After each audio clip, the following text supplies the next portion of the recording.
Thank you, everyone. For those of you who would like to stay for our special presentation from our guests and legislators here this morning, you're more than welcome to stay behind. For those of you who have to leave for other appointments, please.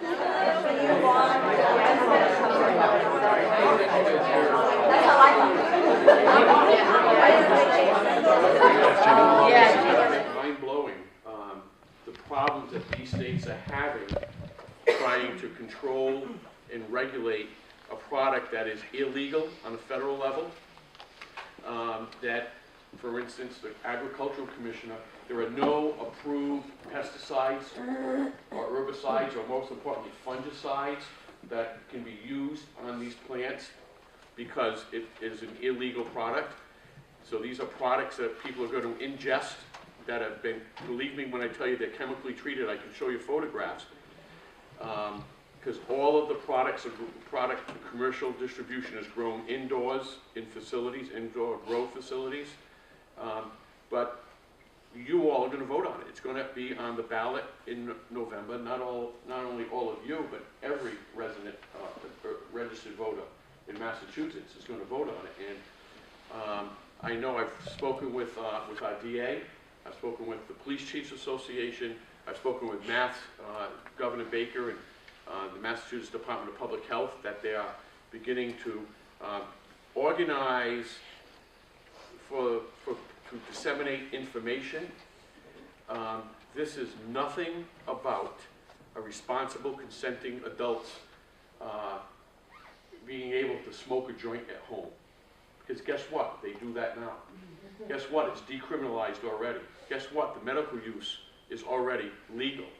This is all about commercialization and big business. We know about big tobacco. We know about big oil. Well, it's big pot. It's all about the edibles. It's all about the extracts. I've got photographs. The marijuana that was smoked in the 1970s was about 5% THC. The stuff that's being grown now in these facilities through good science and good botany, they actually clone the plants, is 20 to 30% THC. And it's coming here, folks, unless we, those of us that are interested in public health and well-being, organize and get the information out, and at least provide public health information to those that want it before they go and vote. Are there any efforts in those two states to reverse the decision? Both, well, I'll tell you something that blew my mind as a legislator. In Colorado, the referendum process for amending a law of what we're doing here in Massachusetts, and the referendum process for amending their constitution is pretty much the same. So in Colorado, the advocates actually amended the constitution. So not only is it a law illegal to recreational use marijuana, it's a constitutional right in Colorado. It blew our mind as legislators, because that's not going to happen here in Massachusetts. It's a very high threshold and standard in a long process, as it should be, to amend the Constitution. But in both states, it was a referendum-sponsored act. So at least in Colorado, any changes in statute has to be referendumly done. You can't, the legislature cannot. In this state, we as legislators can make statutory changes to the law that's passed. We're very reticent upon doing so. The legislature is always very, very careful and thinks, not only twice, but thinks many times about changing a law that was passed by the will of the voters, by the population. But we are looking on our report, the report of, I never thought I'd ever serve on the special committee on marijuana, but the report is going to be released on March 7th. It's a very, very detailed report that talks about how to control it and try to prevent it from getting into the hands of children. The whole edible world is, they have salad dressing, THC-infused salad dressing, because they can extract it into an oil that's 100%. I have photographs of it. It's really cool. I mean, but the science, and then with this oil, they can infuse it in anything. Cookies, gummy bears, The length of ingestion time, how how that's different. The edibles are a big problem. You know, you smoke a joint, it goes into your lung, it gets into your bloodstream, you catch a buzz immediately. You eat something, it can take up to 2 hours for it to get into your bloodstream. So they've had a 100% increase in emergency room admissions. You can't overdose on marijuana. Don't think people say you can't yes, you can overdose on it. People eat something, and like 20 minutes later, hey, I don't even have a buzz. I'm gonna eat another one. I don't even have a, next thing you know, it hits, and you're in the emergency room. They stop breathing, convulse. So it's just it's just, I never, because I, to be honest with you personally, I went out there pretty agnostic. You know, I went out there thinking, hey, it's probably going to happen. How bad can it be? And then when you saw the realities, like anything else, when you're exposed to the big pot, it's all a cash business because financial institutions. So Bay Coast Bank or Bank 5, all our friends, community banks, can't participate. They can't open a checking account or a savings account because of federal FDIC laws and the RICO statutes that they cannot be involved in a federal illegal, occupation, or can't get involved. So everything's in cash. So we met, and coincidentally, I was in Denver meeting with the Rocky Mountain High Intensity Drug Task Force on the day that it was announced that we got the Bristol County High Intensity Drug Task Force. I was there that day, and I was meeting with them, and that task force is a combination of law enforcement, federal, state, and local law enforcement folks. And there were 2 members from Massachusetts there. Chief Carmichael from Walpole, Mass. Was there, and he was actually at the State House this week. And so I asked, I said, so what do they do with their money? You know, this is hundreds of millions. He goes, don't laugh, but Colorado is littered with abandoned mines. And they literally keep their money in boxes in mines with armed guards. So they have their own banking. So I don't know where they'll keep it here in Massachusetts, but they can't keep their money in banks. They make all their payroll. They pay, everything's in cash. Everything is in cash. So it's just something to think about, something that maybe we can work with partners to disseminate information about, because it's in November, you're all going to be voting on it when myself and Representative Fiola and Schmid and Silvia's name is on the ballot, as we're hoping you vote for us in November. You're also going to be voting on this referendum question. So, if anyone's got, yes, you got a question? Are there any publishable statistics or data statistics you have that are Okay. the negative health effects of this? This is the problem. This is what we heard. One of the things we heard from Colorado Department of Public Health. Begin gathering baseline statistics now. They do have statistics, but without baseline statistics, it's hard to compare them to. Like, they know how many hospital admissions, and they know in 1 year it went from 300 to 600. So they'll tell you there's a 100% increase, right, in emergency hospital by admissions. diagnosis. Pardon? You can trace it by diagnosis, so you can see what the primary diagnosis is. Right. Well, the other issue is driving while under the influence of drugs. In Colorado, like in Massachusetts, we have what's called per se legislation. If you blow a .08 or more in a simple device, you are driving while drunk, period. You can't argue that. It's called per se. They have a level of driving under the influence of drugs, DUID. It's not blowing into a machine. It's a blood test that costs $400. So local law enforcement agencies are and it's not per se. So if you take they take a blood test, and it's over, I think it's 5 parts per, I don't know, there's a number. They have a level. If you're over that, you are not automatically guilty of driving under the influence, because what the lawyers will argue in court is that they were not impaired. Yes, their blood level was higher, but they weren't impaired. They've been smoking pot for 30 years, and they can handle that much more, and that's normal to them. So that's a big issue. So what law enforcement does, usually there's if somebody's driving under the influence of pot, they've also been drinking, oftentimes, so they just run everything through the alcohol because that's easy. The local law enforcement, they're busy. you know? They're gonna do what's known, safe, and easy, and they'll just write it as alcohol related, and they won't even bother with the pot related. So that's something that in our report's gonna state, and we're gonna try in this year's budget to put some money in to do data collection, to try to get baseline statistics of the amount of youth that are using marijuana, the amount of adults using it, emergency room admissions, and the such. Would there be any plans to go back and do a documentary of what you saw, put that out there, because a picture tells 1,000 words? We are going to release the report on March 7th. There will be a press conference. The report, anybody, it's going to be pretty detailed. My colleague, Senator Jason Lewis, is the chair of the committee, and his staff have done it. I've seen the draft. The draft is almost done. We're putting the finishing touches on it now. We'll have a report, and I know that the District Attorneys Association, I've talked to District Attorney Quinn, the Mass Chiefs of Police Association, but we really need community efforts because, you know, let's face it, the DAs and the chiefs of police, law enforcement folks, and do the millennials who, you know, are they going to listen to them? No. I see head shake, no. So the millennials are going to vote, you know, they're going to vote. So it's an issue. I never thought in a million years I'd be involved in this issue. I actually didn't even volunteer to serve on the committee.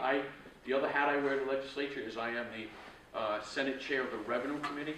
And revenue is the politically correct way to say taxes, because we can't say the T word, right? So we call it revenue, and it sounds sexier.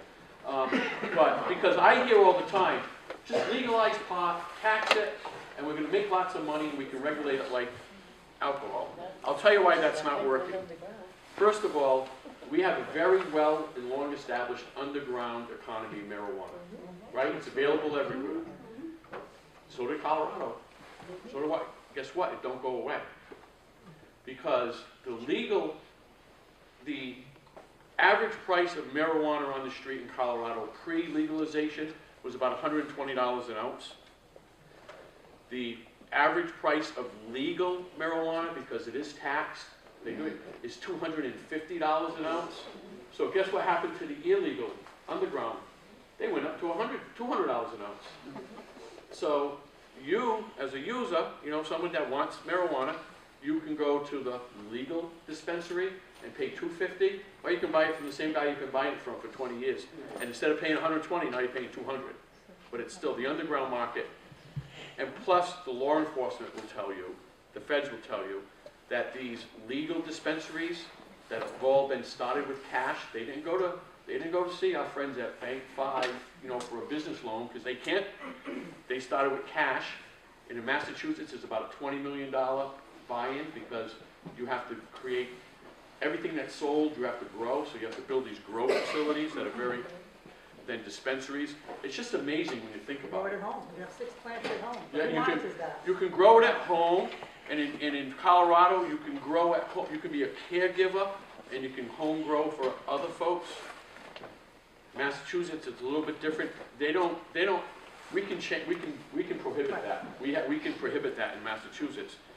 But the homegrown stuff is probably going to be in the 5 to 10% THC range. I mean, if you see how sophisticated these growing facilities are, I've got pictures. They're at 20, 30. Yeah, like everything's run indoors.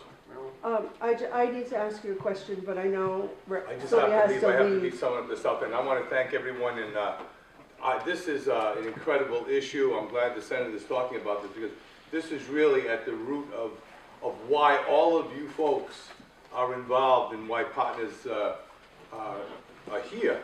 You know, I've been involved with partners for, 30 years, going back to when I was doing my work with the police department and with FICO and so on. So what you're doing is so important to this community.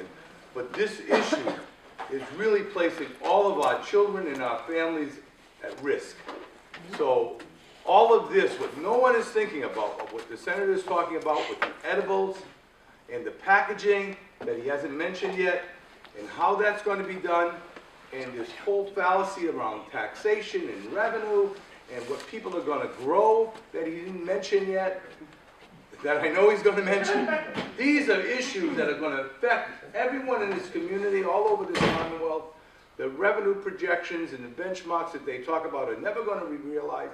This is gonna cost us money, it's gonna put our children in danger, and I was opposed to it before we even learned these things, but we have an issue now with opioids.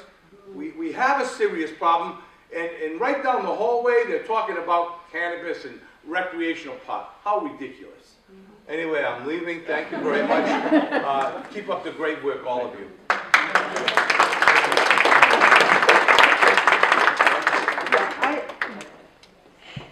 I don't have any doubt in my mind that this is gonna pass. Yeah. I mean, you live in Westport. Yeah. When the question was on the ballot to decriminalize in Westport, it passed 88%. Yeah. And Chief Pelletier called me because I was, on his case about illegal sales to minors of tobacco, and he said to me, "Now you know what I'm up against." Yeah. I've And had that was- conversations with Chief Pelletier. Right. So my concern is we are all struggling, every community that I cover is struggling with the drug paraphernalia laws and Mass General Law 94C and how that relates to medical use and illegal use. If this initiative passes on the ballot in November, do you know, how is that going to affect Mass General Law 94C? Is that going to... Tell me what 94C is. It's the drug paraphernalia. Drug paraphernalia. It won't affect that directly, but that doesn't mean we can't affect it.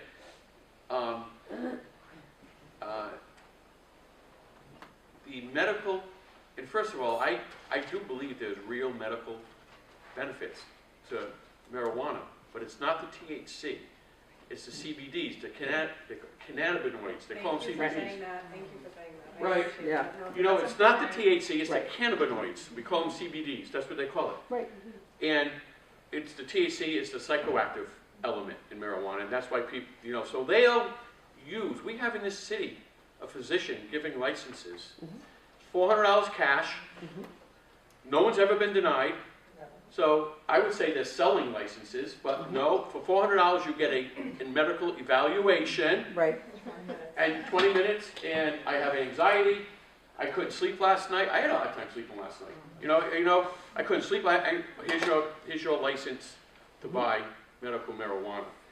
One of the things that we heard, and see, Colorado, I can't do it as easy. We have this isn't an amendment to our Constitution. In Colorado, those legislators really have their hands tied. One of the things we heard loud and clear is homogenized medical and recreationals. Recreationals, so right now, medical marijuana is administered through the Department of Public Health. They have their own set of, it took them, what a mess it was getting all those regulations in place. This law that's being passed, the voters are going to vote on, have a Cannabis Control Board, a CCB, that's going to promulgate the rules and regs for recreational use. But I'm going to argue, why do we need medical if it's legal recreationally? You can use it for, you want it for medical, you can't. You can use it anyway. This whole taxation issue, in the law that's voted, embedded in the law, is a 3.75% excise tax. We're assuming that it'll also be a sales tax, so it's about 10%. So say it's $1 billion industry. That's $100 million in tax revenue. That will not pay for the regulations and the control. There's not going to be any net new money to invest in education or in public health or in important things. And I'm shocked that because I'm telling you, before this trip, I was agnostic about it. Let's face it, we all have friends that smoke pot. This isn't about their right to go home and smoke a joint. It has nothing to do with that. They can do that now, and nobody bothers them. What else we learned is in Amsterdam, that's been legal forever, right? We all know that. They have one edible. It's called space cakes, funny enough, but it's in a uniform. Lazy cake. Oh, crazy cakes. Yeah, lazy cakes. But they're in uniform size, that everybody knows what it looks like, with uniform doses. so they know how much is in that. Otherwise, a kid goes to school with a brownie, how's the teacher know what's in that brownie or what's not in that brownie? I've done those Right? presentations. Yeah, they don't know. So public health, then the quality of life. I do have family, and one of the reasons another reason I agreed to go, because my wife's brother, Patty's brother, lives in Castle Rock, about 40 minutes south of Denver. It's gorgeous. I mean, Colorado is beautiful. Downtown Denver, we'd always go to places. Have anybody been there? The 16th Street Mall, they've closed. It's a pedestrian only. You should see it now. It's not anymore. It's all panhandlers and home. It's the mayor of Denver is beside himself. He's got 3 people full-time on his marijuana task force. So that's 3 salaries, full-time salaries, just to regulate this and try to control it. But the downtown mall, that was so beautiful with the, the high end, with the shops and the cafes and the bars and the clubs, restaurants, is now a haven for people. So the quality of life. Senator, could I just add something to that? Because Yes. you're absolutely right. This group here has, touches on every aspect of the health of our community. And it's just, while the senator was in Colorado, I happened to be at a Women in Government conference and with legislators from Colorado. And while he was learning much more detail about this issue, they were sharing in our mental health and substance abuse task force, which I serve on a committee here in the state, just many of these same stories. And here we are dealing with an opioid crisis, as Rep. Silvia touched upon, that we all deal with every day, and can't get our hands around, and won't for a very long time. And we lead the way in the top tier of overdoses. We lead it in deaths. We lead it in poverty. We lead it in low educational attainment level, in spite of all your good work. We lead it in newfound people because of the gentrification of our other communities in the Commonwealth, people in need looking for a lower cost place to live, which in turn causes more strain on the community. So we're feeling all that. So this big business is going to come in here, and can you only imagine? We can't fund our public service enough now. You mentioned the 3 people on the mayoral task force working on that. We can't, we fight for months over half a position or a position or whatever. So imagine that. So as the senator says, we're going to need advocacy, and you make a good point, because do you have a video, do you have something? There's going to be something, I'm sure. Let the report come out, because what's going to happen, the big business, guaranteed is going to have 30-second commercials going. Yeah, they are. Listen, what's the big deal? Right, they are. What's the big deal? This is fun. And listen, No reads as the senator says, if you want to smoke pot now, you can do it, and no one's going to bug you in your home. But the police officers are already complaining about the medical, not the medical, because the medical has a real role. I know it. We've all known somebody with severe illness who, we all in this community heard about Nellie, who received such quality of life because of the oils that she sustained her and helped her. Totally different topic. But if this group has any purpose, and it feels that this could be a hazard, if this group has any abilities, this would be something to marshal around. Because advocacy for the pro people is going to be so powerful that the story is going to have to be told. So in spite of all of your good work, I mentioned we still have so many distress factors. This will only add to it. I was just going to utilize the opioid addiction issue too as a learning curve, because opioids have a role. They have a role in end-of-life cancer patients who get quality of life from opioids. But unfortunately, they were used too loosely and being, prescribed for 16-year-olds with a tooth being pulled. So why don't we learn from that and say, okay, medical marijuana has a role, but I agree. We all know people that, but from someone who doesn't and doesn't believe in smoking marijuana, it isn't a positive as a recreational use. Just like the opioid prescribing, overprescribing, it was money. Right. It's All money money. there, and it was money here. And I too, in my role, hear the stories every day about how people become addicted. And I hear from so many parents who say, my son or daughter had an injury, and what have we all know, it's not news to anybody in this room anymore. It's all too common. So there's many ways people become addicted, but that has been a major. And while marijuana may not be addictive, it's going to cause problems. I think Dan has a question. So, our substance abuse committee and with a lot of input from St. Anne's Hospital is trying very hard to bring the Learn to Cope program here. So we know that there are programs that we can administer and offer to make a difference in this opioid addiction, but we don't know how to access additional funding to make that happen.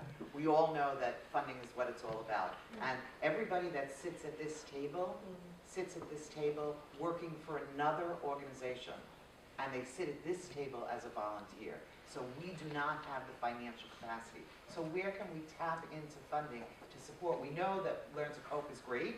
We know that we get people to do I'm it. very familiar with, and I know that they want to come to the community, and it's like $1,600 or Right. whatever it is. It's not big money, so how do we find that? But it's perfect. You've applied, you know, there was a grant put out by the hospital. That was a perfect, logical first step. I mean, there's already, there's to have Learn to Cope here is great, to be added to what STAR does with their family support groups that I've attended, very successful, another successful support group. So I think you've done it. I think many of you all here, if we collectively added up the funding that your particular agencies get through the state, we'd be in the millions of dollars, multi-million dollars, because you all access separately money. I think Dave put something in your Yeah. packet about how Millions of much dollars. this Millions. committee has brought into the city. But I think my question is this, that we can't run prevention activities if we are dependent on grants, because there's no sustainability there. When the grant goes away, then the program goes away. So how do we create better pathways to funding to the things that we know work and have success rates in other places? How do we get that here in Colorado? Keep in mind that this opioid crisis emerged, not emerged, that's the wrong word, went crazy about 5 years ago, 4 years ago. It all, started with Governor Patrick saying it's an emergency, and the House and the Senate and everybody, and now this governor. We all know it's a crisis. So best practices are being evolved. Obviously, if the best practices were all working, we wouldn't have the growing problem that we do. So we know that there are, I equate it, as I have for the it's a 500-piece puzzle. There's family support, there's new grief for those who've lost family members, there's the prevention, education, treatment, law enforcement. There's so many prongs to this. We've put more money in. This new budget will have more money. It's in conference committee right now. And we're going to have more money, and there's going to be more funding sources. That's a guarantee. That's a guarantee. At the same time, I was in a hearing yesterday, just so you know, there's a proposal put forth to look at best practices and put a commission together, another commission, but because this is emerging so quickly, we got to look also, step back and say, what is working, and how can we replicate what's working throughout the Commonwealth? We're doing one thing, Gloucester's doing another. Right now our police department is following up on overdose calls. They're going to knock on the door the next day and say, hey, do you know what's available to you for treatment?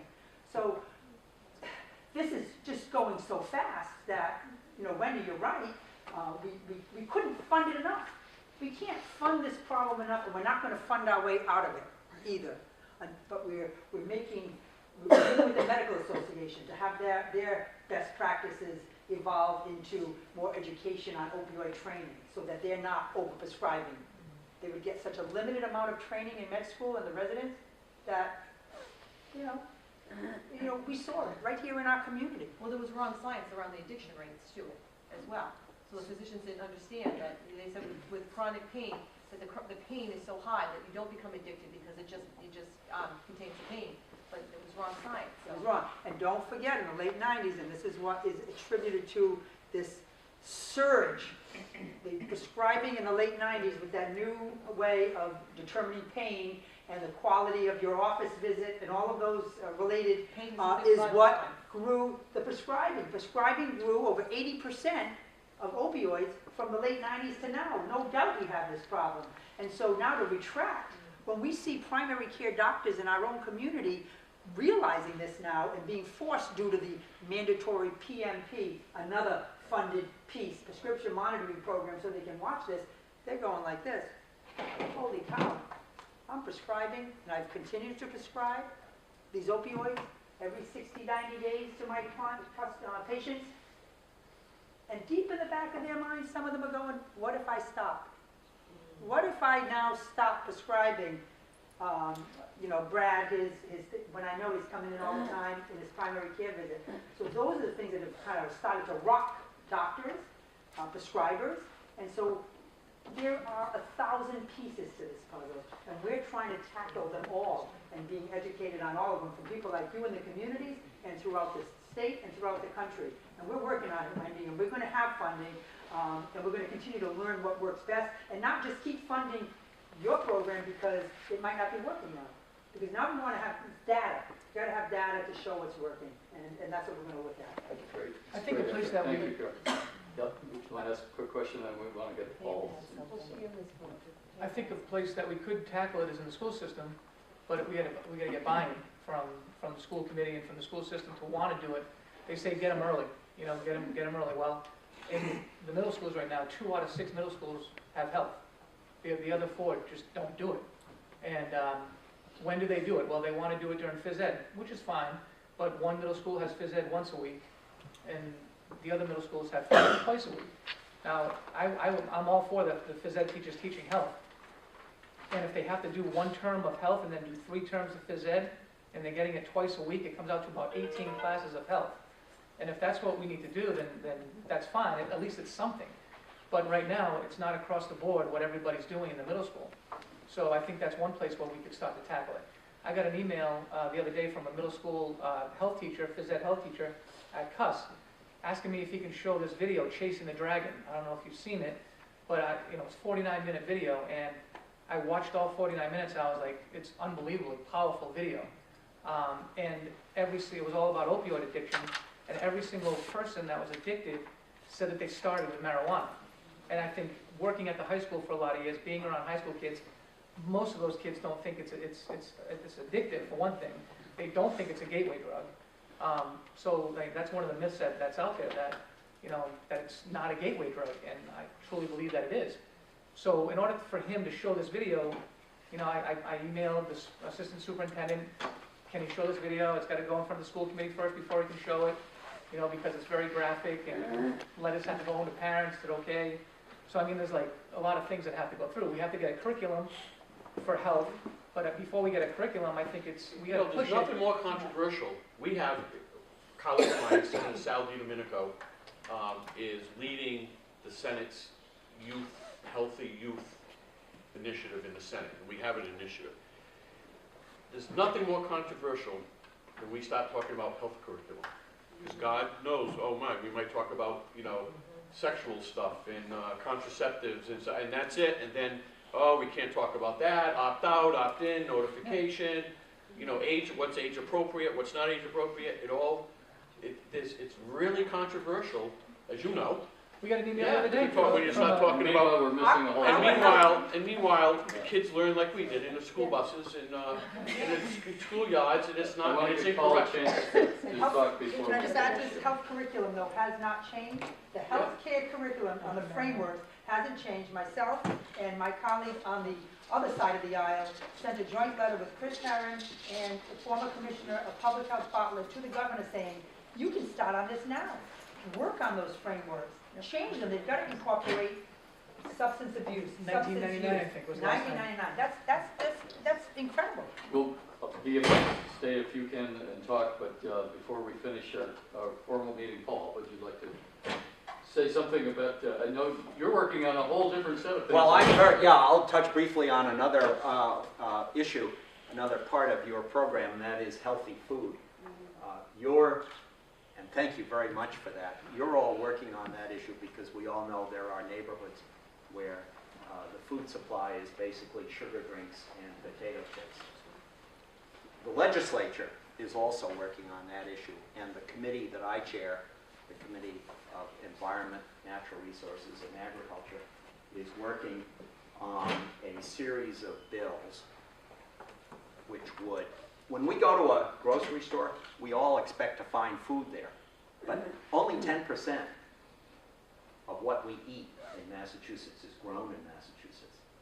So there's an issue of food security. There's also an issue of, think of those dollars that are going out of Massachusetts that might better be spent in our state recirculating and creating economic activity. So the bills that we're working on would encourage more locally grown healthy food in Massachusetts, and it would take steps to bring that food into our underserved communities. So I was really thrilled to hear that you're working on that, and I've asked my Chief of Staff, Anthony Ballou, Cambridge Street resident. By the way, I'm Paul Schmid, and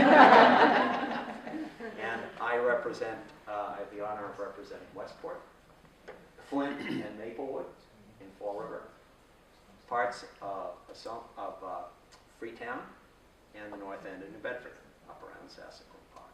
So I've asked my Chief of Staff, Anthony Ballou, who lives up on Cambridge Street, whether he wouldn't try to attend your meetings and really better understand what you're talking about in terms of getting healthy food into neighborhoods so that we on the legislature can sharpen up what we're doing. So that's what I'm all about. Thanks, Dave. Thanks to you all. I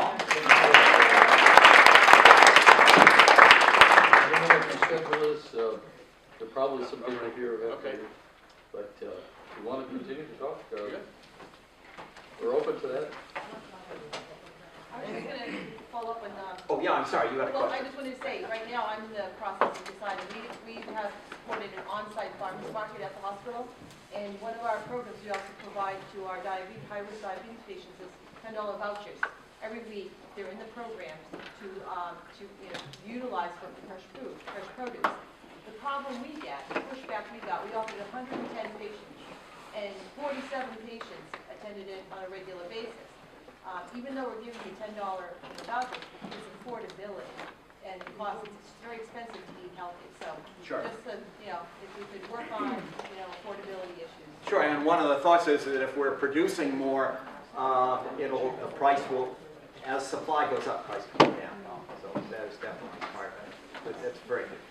So we'd like to thank you for coming and showing up all today. It was wonderful to have you all here, and it was wonderful for us to be able to strut our stuff a little bit and show you that collaboration is amazing in Fall River. And my colleagues here, and the colleagues who couldn't come, but we put their name tags out so you could see what organizations they represent as well. It's an impressive group of people, and we're making great strides, and we appreciate all your support and help. You guys are the best. Thank you.